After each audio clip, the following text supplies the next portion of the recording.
湯家驊議員，主席，今日我發言應該係我最後一次喺個議會度就政制改革發言。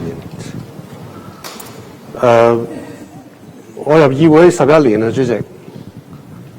入議會嘅目標咧就係為咗爭取普選，但係最諷刺性嘅咧就係今日我起身發言咧，就係要否決一個不全面、不理想嘅政改方案。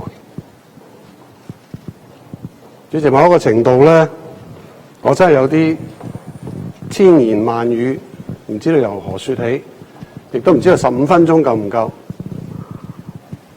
不過我為咗即係唔想令到我啲同事發悶，我盡量簡短我嘅發言。主席，我深信，直到呢一刻我都深信，喺香港進行普選同一國兩制同埋基本法咧係冇矛盾嘅，亦都唔應該有矛盾。一個最好例子就喺13年嘅時候，我提出過一個政改方案，不但只係符合人大常委會決定基本法嘅條文，亦都係得到國際專家嘅認許。但係令人痛心嘅咧，就係不但只係中央冇表示，連泛民主派都冇表示。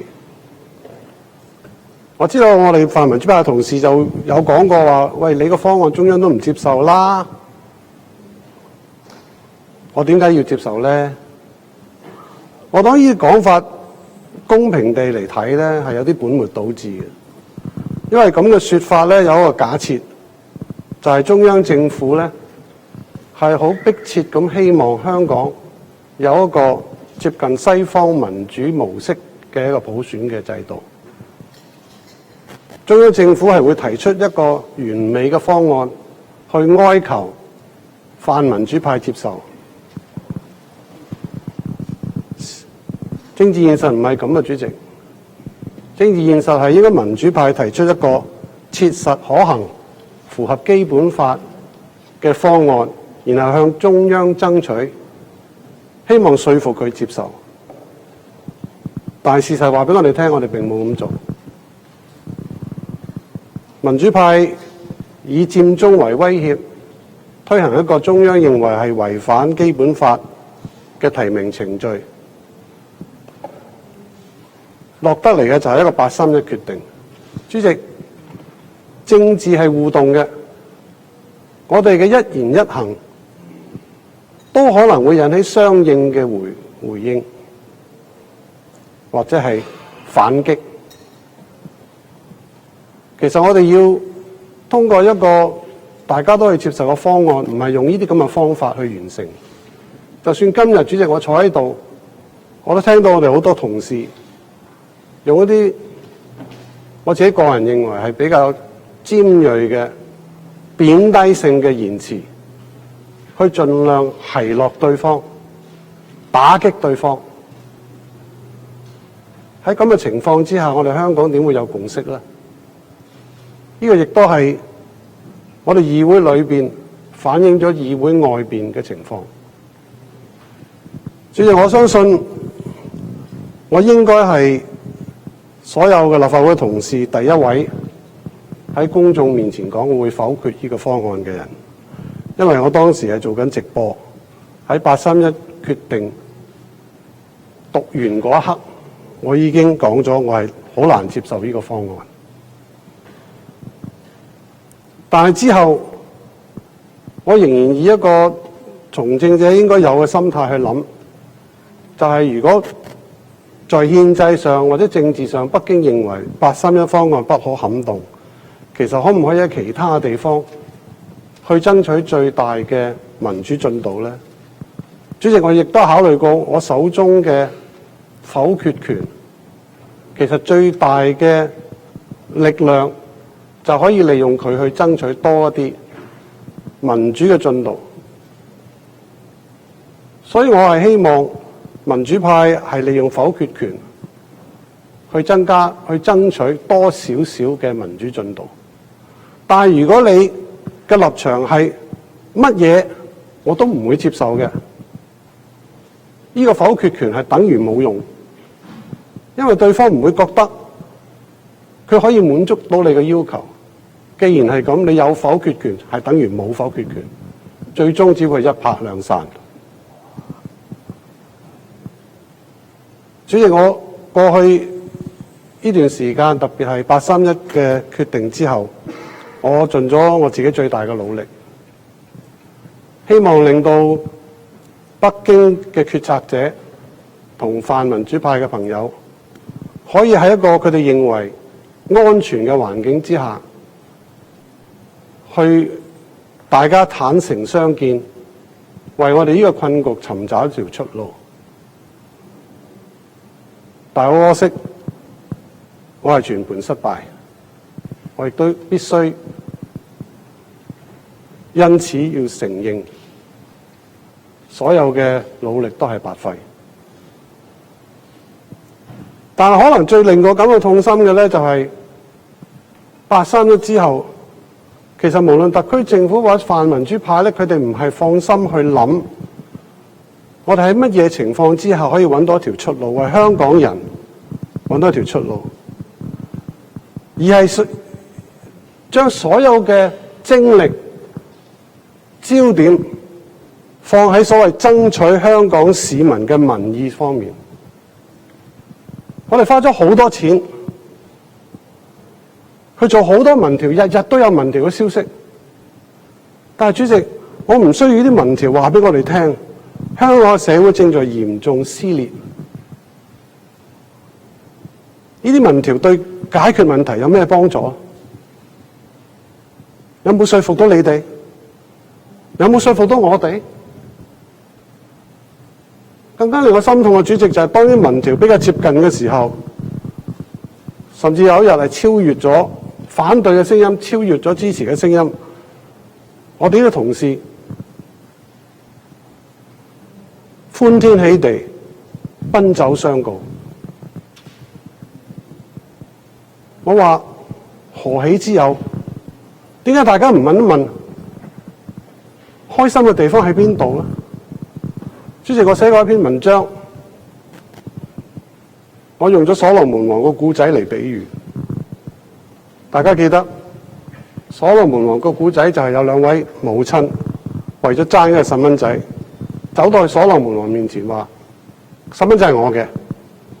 所羅門王就話：等我攞把劍出嚟，將個細蚊仔一割為二，你哋每人攞一半，咪大家都滿足咯。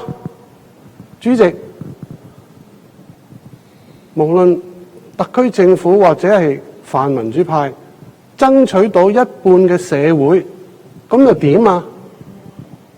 係咪爭取咗一半嘅社會就成功啦？係咪我就可以值得開心啊？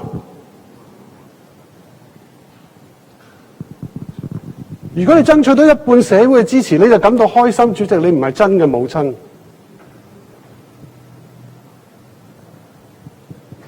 但係到嚟到呢一刻，我哋仍然都係，就算今日都係，主席，喺出邊嘅人士，佢哋喺度鬥人多，主席，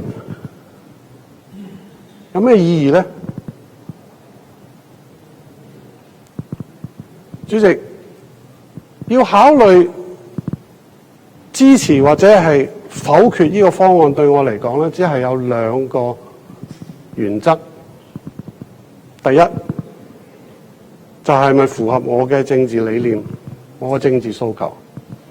第二，對香港嘅影響係點樣？主席，我唔需要講得好詳細，我可以講話呢個831方案係不符合我嘅政治理想。但若果呢個831方案係可以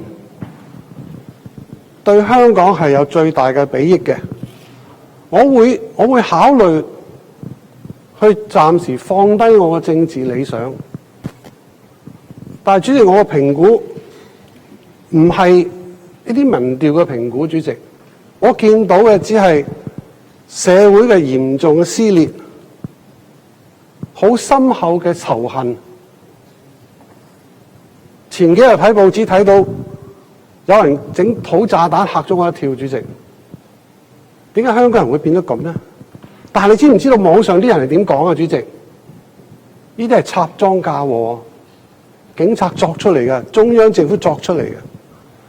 我唔知邊個啱邊個錯，但係單有呢啲咁嘅事實，已經證明我哋呢個社會可能已經去到無可救藥嘅地步。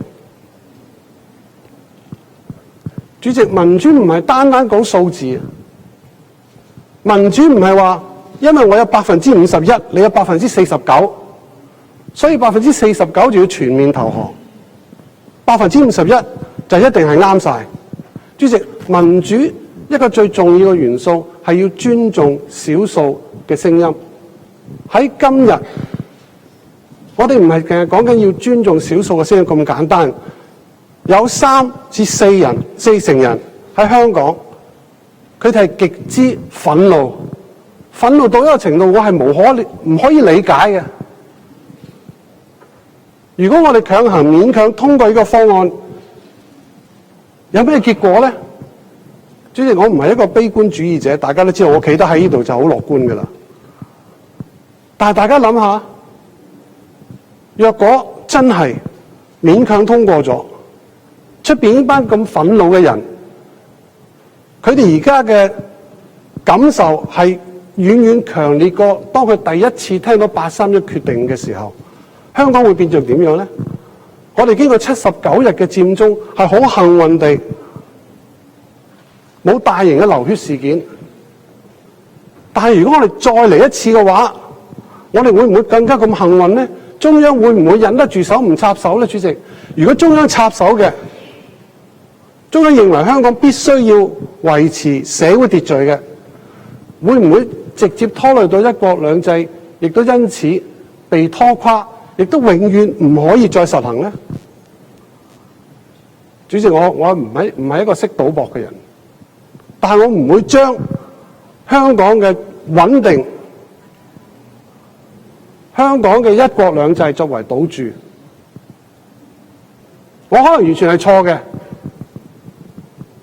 但係如果係真係有咁嘅機會，我試問咁多位，你哋苦心自問，良心過唔過得去？主席，我覺得最大嘅問題，好多人話中央同香港人或者泛民冇互信。主席，呢個只係表徵嚟嘅，其實個核心問題係中央同埋泛民自回歸以嚟一直對於一國兩制係有相當大喺理解上同埋期望上係有相當大嘅差異。中央認為，頭先袁司長講咗《基本法》第43條，特首係要向中央政府問責，呢個條文係所有其他國家嘅憲法關乎元首嘅責任都係冇嘅。所以中央認為佢係有權，亦都係有責任去介入呢個選舉特首嘅問題。民主派認為何謂一國兩制？兩制嘅就係要俾香港一個完全自主嘅民主制度。如果民主派對一國兩制嘅認知同基本法唔符合嘅，基本法就要放低，或者置之不理，或者撕咗佢、燒咗佢，或者從頭嚟過。主席，大家咁南轅北轍嘅立場同埋期望，我哋點可以講我哋而家係有足夠條件實行對於行政長官選舉辦法進行一個改革呢？主席，我覺得而家唔係時候，強行通過只會帶來災難性嘅結果。我希望各位同事，將來你哋繼續會留喺議會度嘅同事，諗清楚點樣去理順呢個對一國兩制大家嘅期望同埋了解嘅落差。當我哋揾到答案嘅一日，我相信香港係會有普選。